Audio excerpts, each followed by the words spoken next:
Hello गाईस, माझ्या चॅनलवर परत एकदा तुमचं स्वागत आहे।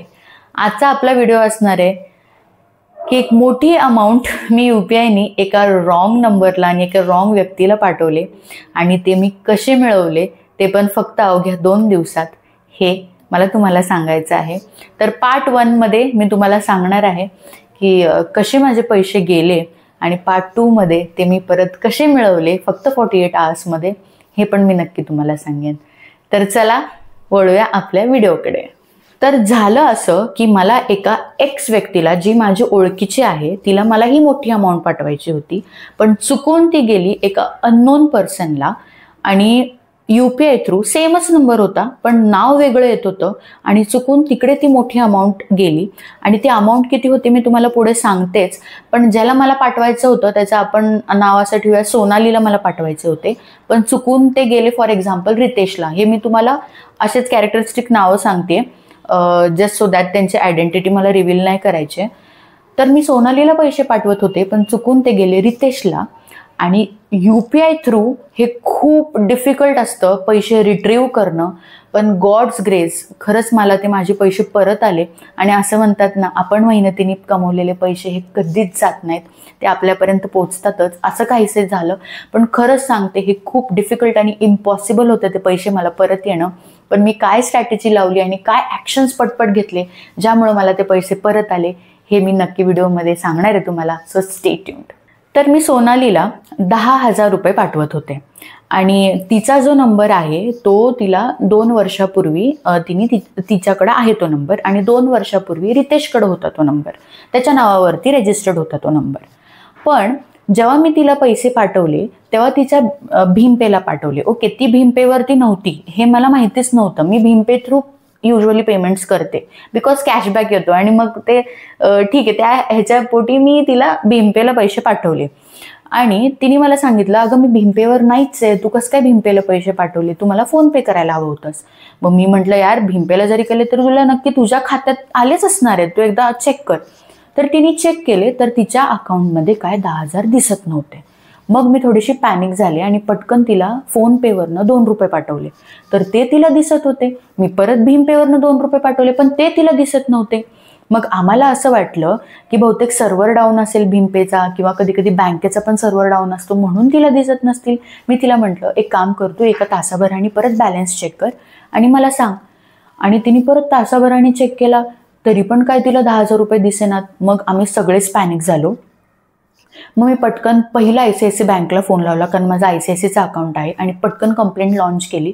आणि त्यांनी मला तिकडनं कळवलं की हे जे पैसे आहेत ते तुमच्या दुसऱ्या एक रितेश नावाचा जो व्यक्ती आहे, एक्झाम्पल सांगते मी, हे कॅरेक्टरिस्टिक नाव आहे, रितेशच्या अकाउंटवरती पैसे गेलेले आहेत। त्याचं अकाउंट हे XX बँकचं आहे आणि त्याचे अकाउंटचे लास्टचे 4 डिजिट्स हे आहेत। तेव्हा मी खूप जास्त घाबरले, पण ICICI बँकवाल्यांच्या कस्टमर केअरने मला असं सांगितलं की 45 डेजची प्रोसिजर असते, ते आम्ही पटकन ते जे अमाऊंट तुमची गेलेली आहे ते आम्ही ब्लॉक करतो, जेणेकरून ते वापरू शकत नाहीत आणि काढूही शकत नाहीत। आणि नंतर मग ते त्या ज्या व्यक्तीची बँक आहे त्यांना ICICI बँक कोऑर्डिनेट करते, त्यांच्याशी कॉन्टॅक्ट करते आणि मग ते पैसे ICICI बँकला पाठवतात आणि मग ICICI बँक मला पाठवते। ही अशी नॉर्मल प्रोसेस आहे। मग त्यांनी मला असा पण सल्ला दिला की तुमचे जर UPI थ्रू पैसे गेले आहेत तर तुम्ही NPCI जे आहे, मी इकडे टाकतेच, इथे तुम्हाला दिसेलच, ह्या वेबसाईटवरती जाऊन ऑफिशियल एक कंप्लेंट लॉन्च करा। मग हे पण त्यांनी सांगितलं। आणि माझ्या मैत्रिणीचा एक भाऊ आहे जो पोलीसमध्ये आहे, त्यांनी मला असं सांगितलं की सायबर क्राईम हे 1903 और 1930, मी इकडे नंबर टाकीन, ह्या नंबरवरती पटकन फोन करून तिकडे पण रजिस्टर करा कंप्लेंट।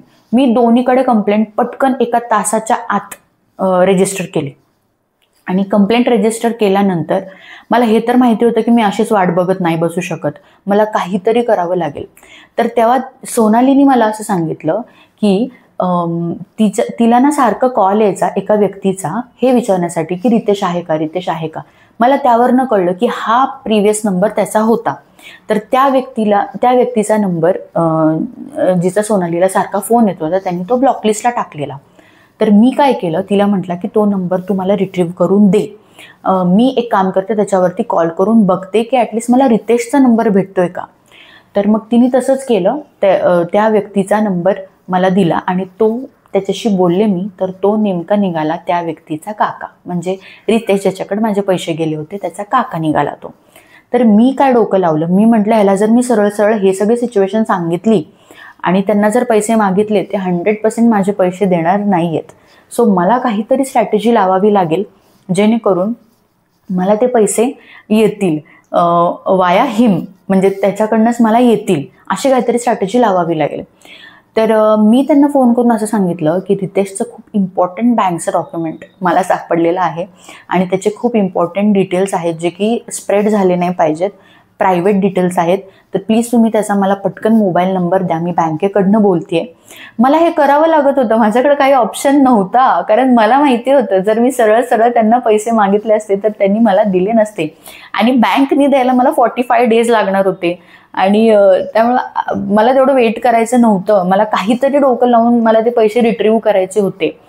मग असं मी त्यांना सांगितलं, त्यांनी पटकन मला रितेशचा नंबर दिला.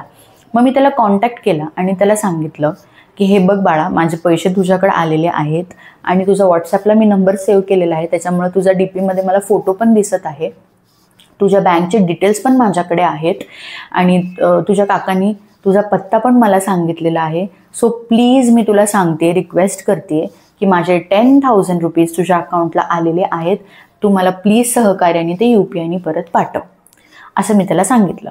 तर तो मला असं बोलला की मी चेक करतो मॅडम की माझ्याकडे पैसे आलेले आहेत की नाही आणि मग मी तुम्हाला परत कॉल करतो. आणि असं बोलून त्यांनी फोन कट केला माझा. मग मी वेट केला 1 तास 1.5 तास, हा काय मला फोन करत नव्हता. मग मी त्याला परत फोन केला आणि त्याने माझा फोन उचलला. आय थिंक तो थोडासा गावाच्या साईडचा आहे, त्याच्यामुळे त्याला ब्लॉक कसं करायचं हे म्हणजे काहीच त्याला आयडिया नाही आहे, त्यामुळे कदाचित तो माझा नंबर ब्लॉक करू नाही शकला. त्याने माझा फोन उचलला परत आणि त्याने मला असं सांगितलं की माझ्याकडे तुमचे पैसे आलेले नाहीत. मी त्याला हे पण सांगितलं की बाळा, हा तुझ्या बँकचा अकाउंट नंबर आहे, हे तुझ्या बँकेचं नाव आहे, तर हे बघ माझ्याकडे ट्रान्झॅक्शन ID पण आहे, त्याचा स्क्रीनशॉट पण मी त्याला व्हॉट्सॲपला पाठवला. पण तो मला पैसे द्यायला नकार देत होता. तो डायरेक्ट असं म्हणत होता की माझ्याकडे पैसे आलेले नाहीत. मी त्याला असं म्हटलं, ठीक आहे तुझ्याकडे पैसे आलेले नाहीत ना, तर तुम्हाला तुझे ट्रान्झॅक्शनचा ॲटलीस्ट स्क्रीनशॉट तरी पाठव, म्हणजे मला कळेल की हां पैसे तुझ्याकडे आलेले नाही आहेत. तुझ्या बँकेचं म्हणजे जे बँकच्या ॲपमध्ये जाऊन तिकडे पण आपल्याला ही ट्रान्झॅक्शन हिस्ट्री दिसते, फोनपेला पण दिसते, भीमपेला पण दिसते. म्हटलं ॲटलीस्ट तू त्याचा तरी स्क्रीनशॉट मला पाठव, जेणेकरून मला भरोसा पटेल की हां खरंच तुझ्याकडे पैसे आलेले नाही आहेत.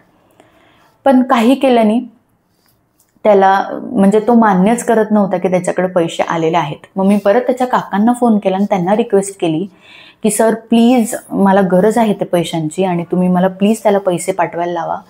पण त्यांनी पण डिनाय केलं आणि ते असं बोलले की मॅडम खरंच पैसे आले असतील तर बँक बघून घेईल, तुम्ही कुठं कंप्लेंट करायची ती करा, पण आम्ही काय आत्ता पैसे पाठवणार नाही. हे सरळ त्यांनी सांगितलं. तेव्हा मला कळलं की हां ह्यांच्याकडे पैसे माझे गेलेले आहेत आणि आता हे काय मला परत देणार नाहीत. त्याच्यामुळे मी पुढे काय ॲक्शन्स घेतल्या आणि कसे ते 10,000 मिळवले हे नक्की तुम्ही पहा सेकंड पार्टमध्ये. स्टे ट्यून आणि असे नवनवीन व्हिडिओज बघण्यासाठी मला सबस्क्राईब करा आणि कमेंट करून सांगा की तुमच्यासोबत पण असं झालंय का. चला बाय.